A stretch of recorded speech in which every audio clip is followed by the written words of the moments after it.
வணக்கம். இது மைண்ட் மாற்றம்.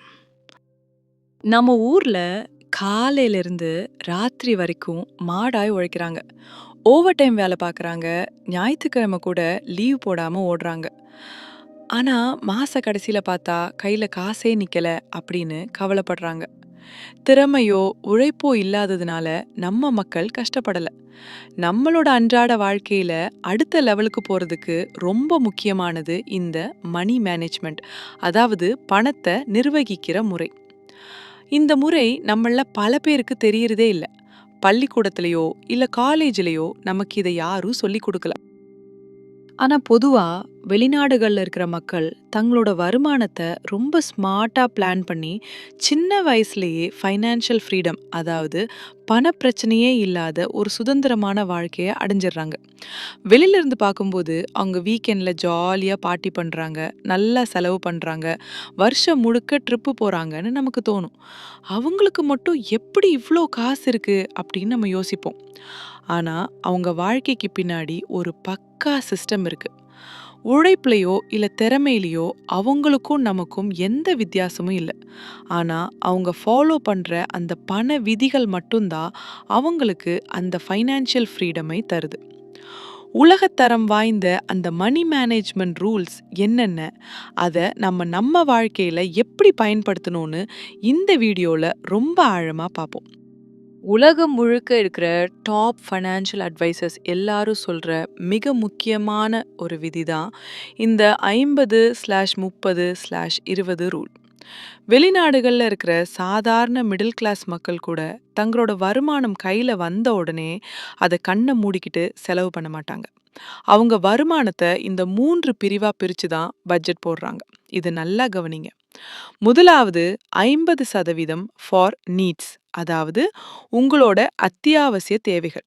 வீட்டு வாடகை, மளிகை பொருட்கள், கரண்ட் பில், வாட்டர் பில், பிள்ளைகளோட ஸ்கூல் ஃபீஸ், ஹாஸ்பிட்டல் செலவு போன்ற தவிர்க்க முடியாத விஷயங்களுக்கு உங்க வருமானத்துல பாதி, அதாவது 50% மட்டுமே செலவு செய்யணும். இதுக்கு மேல ரூபா போனாலும் உங்க பட்ஜெட் இடிஞ்சிரும். ரெண்டாவது 30% ஃபார் வாண்ட்ஸ். இது உங்களோட ஆசைகளுக்கானது. புது ட்ரெஸ் எடுக்கிறது, தியேட்டருக்கு போறது, ஹோட்டல்ல ஃபேமிலியோட சாப்பிடுறது, அல்லது ட்ரிப் போறது போன்ற என்டர்டெயின்மெண்ட்டுக்கு இந்த 30% ஒதுக்கலாம். அவங்க வீக்கெண்ட்ல ஜாலியா செலவு பண்றாங்கன்னா, அது இந்த 30% பட்ஜெட்டுக்குள்ள மட்டும்தான் இருக்கும்.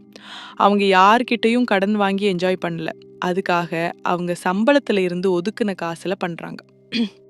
மூன்றாவது மிக முக்கியமான பகுதி 20% ஃபார் சேவிங்ஸ் மற்றும் இன்வெஸ்ட்மெண்ட். நம்ம ஊர்ல 90% மக்கள் என்ன பண்ணுவாங்க தெரியுமா? சம்பளம் வந்தா முதல்ல செலவு பண்ணுவாங்க. மாச கடைசியில மிச்சம் இருந்தா சேமிக்கலாம்னு நினைப்பாங்க.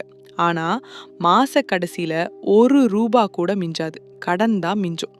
ஆனா வெளிநாட்டுல இருக்கிறவங்க ஃபாலோ பண்ற ஃபார்முலா வருமானம் மைனஸ் சேமிப்பு சமம் செலவு. இன்கம் மைனஸ் சேவிங்ஸ் சமம் எக்ஸ்பென்ஸ். அதாவது சம்பளம் கையில வந்த அடுத்த செகண்டே முதல்ல இந்த 20% பணத்தை எடுத்து இன்வெஸ்ட்மெண்ட்டுக்குன்னு தனியா லாக் பண்ணிடுவாங்க. அதுக்கப்புறம் மீதி இருக்கிற காசுல தான் அவங்களோட செலவையே பிளான் பண்ணுவாங்க. இதான் அவங்களோட ஃபர்ஸ்ட் சீக்ரெட். அடுத்த முக்கியமான விஷயம், வெளிநாடுகள்ல இருக்கிற மக்கள் தங்களோட ஃபினான்ஷியல் பிளானிங்ல முக்கியமா செய்யற ஒரு விஷயம் எமர்ஜென்சி ஃபண்ட் ரெடி பண்றது தான். நம்ம ஊர்ல பல பேரு ரொம்ப நல்லா சம்பாதிச்சுட்டே இருப்பாங்க. ஆனா திடீர்னு ஏதாச்சும் ஒரு அவசர மெடிக்கல் செலவு வந்தாலோ அல்லது திடீர்னு வேலை போயிடுச்சுனாலோ உடனே பதறி போயிடுவாங்க. கையில சேமிப்பு இல்லாததால சொந்தக்காரங்க கிட்டயோ இல்ல வட்டிக்கு காசு கொடுக்கறவங்க கிட்டயோ கை நீட்டி கடன் வாங்க ஓடுவாங்க. அதுதான் அவங்கள ஒரு பெரிய கடன் வலையில, டெட் ட்ராப் கொண்டு போய் தள்ளிடும். அப்புறம் வாழ்க்கை முழுக்க அந்த வாங்கின கடனுக்கும் வட்டிக்கும் கட்டுறதுக்கே அவங்களோட உழைப்பு சரியா இருக்கும். அவங்களால வாழ்க்கையில நிம்மதியாவே இருக்க முடியாது. ஆனா ஸ்மார்ட்டான மணி மேனேஜ்மெண்ட் படி உங்களோட 6 மாச செலவுக்கு சமமான தொகைய ஒரு எமர்ஜென்சி ஃபண்டா பேங்க்ல எப்பவுமே தனியா லாக் பண்ணி வச்சிருக்கணும். உதாரணத்துக்கு உங்களோட 1 மாச வீட்டு செலவு 20,000 ரூபானா உங்க கையில எப்பவுமே 1,20,000 ரூபாய் எமர்ஜென்சி ஃபண்டா ஒரு தனி பேங்க் அக்கவுண்ட்ல இருக்கணும். இந்த காசை சும்மா ஷாப்பிங் பண்ணவோ ட்ரெஸ் எடுக்கவோ தொடவே கூடாது. திடீர்னு வேலை போனா கூட அடுத்த 6 மாசத்துக்கு குடும்பத்தை எந்த கடனும் இல்லாம, எந்த பயமும் இல்லாம நிம்மதியா நடத்த முடியும்.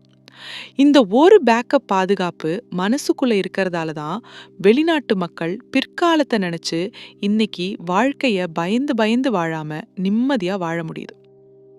அடுத்ததா, பணத்தை சரியா மேனேஜ் பண்றவங்களுக்கும் பண்ண தெரியாதவங்களுக்கும் இருக்கிற ஒரே ஒரு பெரிய வித்தியாசம் என்ன தெரியுமா?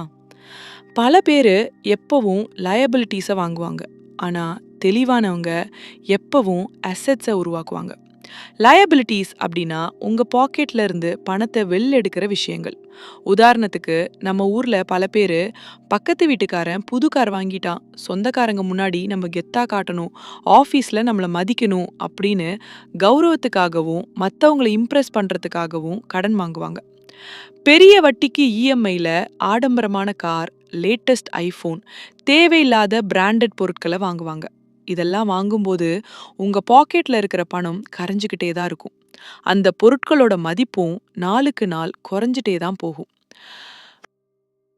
ஆனா ஆசெட்ஸ் அப்படிங்கிறது நீங்க தூங்கிட்டு இருக்கும்போது கூட உங்களுக்காக உழைச்சு உங்க பாக்கெட்டுக்குள்ள பணத்தை கொண்டு வந்து சேர்க்கும். Mutual funds, stock market, gold அல்லது ரியல் எஸ்டேட்ல இன்வெஸ்ட் பண்ற பணம் காலப்போக்கில் பல மடங்கு பெருகும். வெளிநாட்டில் இருக்கிறவங்க சின்ன வயசுல இருந்தே ஆடம்பர கார் வாங்குறத விட இந்த மாதிரி ஆசெட்ஸ் மேலே தான் அதிகமாக ஃபோக்கஸ் பண்ணுறாங்க. இதனால அவங்க ஒரு கட்டத்துக்கு மேலே வேலை செய்யலைனா கூட அவங்க சேர்த்து வச்ச காசு அவங்களுக்காக வேலை செஞ்சு அவங்களுக்கு பணத்தை சம்பாதிச்சு கொடுத்துட்டே இருக்கும். இதான் ஃபினான்ஷியல் ஃப்ரீடம்கான வழி. இப்போ உங்களுக்கு புரிஞ்சிருக்கும்னு நினைக்கிறேன். வெளிநாட்டுக்காரங்க செலவே பண்ணாம கஞ்சத்தனமா கஷ்டப்பட்டு வாழலவ அவங்க நல்லா செலவு பண்றாங்க, லைஃபை என்ஜாய் பண்றாங்க. ஆனா தங்களோட எதிர்காலத்துக்கான சேமிப்பை, சேவிங்ஸ் மற்றும் இன்வெஸ்ட்மெண்ட் முதல்லயே கழட்டி தனியா வச்சதுக்கு அப்புறம் தான் மீதி இருக்கிற காசுல எந்த ஒரு பயமும் இல்லாம நிம்மதியா செலவு பண்றாங்க. பணத்தை சம்பாதிக்கிறது மட்டும் முக்கியம் இல்ல, அதை சரியா மேனேஜ் பண்றது தான் ரொம்ப முக்கியம். உங்ககிட்ட இப்போ குறைவான வருமானம் இருந்தாலும் பரவாயில்ல, இன்னைக்கே இந்த மணி மேனேஜ்மெண்ட் ரூல்ஸை உங்க வாழ்க்கையில அப்ளை பண்ண ஆரம்பிங்க. தேவையில்லாத ஆடம்பர செலவுகளை குறைச்சு இன்வெஸ்ட்மெண்ட்டோட அவசியத்தை புரிஞ்சுக்கிட்டீங்கன்னா இன்னும் சில வருஷங்கள்ல நீங்களும் ஃபைனான்ஷியல் ஃப்ரீடம், அதாவது பண ரீதியான ஒரு சுதந்திரத்தை அடைஞ்சு எந்த பயமும் இல்லாம நிம்மதியா வாழ முடியும். உங்க மைண்டை மாத்துங்க, உங்க லைஃப் தானா மாறும். நன்றி, வணக்கம்.